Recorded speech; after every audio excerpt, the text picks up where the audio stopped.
Adatatom. Yun ni... Relax ka lang, okay? Oops! O datatom, relax ka lang. Okay na, makabadrip niya to, kininana. Makapag-relax ka nga rod ka day dyan, bigla ka nga natiliw. Ha?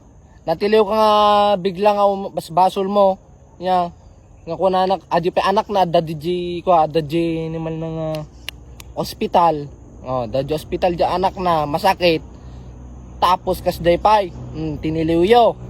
Okay na yun ganggangan kayo. Ha?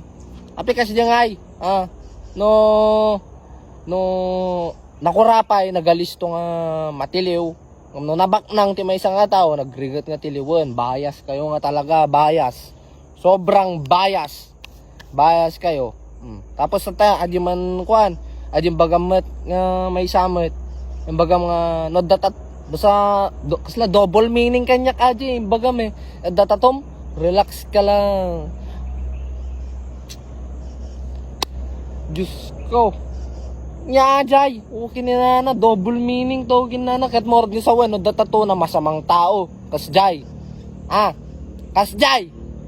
Ilaban mo? Best nga entertainment na lang ko dito Facebook, biglang kasi makabadrip. At datatom, relax ka lang. Okay nila binalsig kanto kiti binalsigan. Nya, ilaban mo?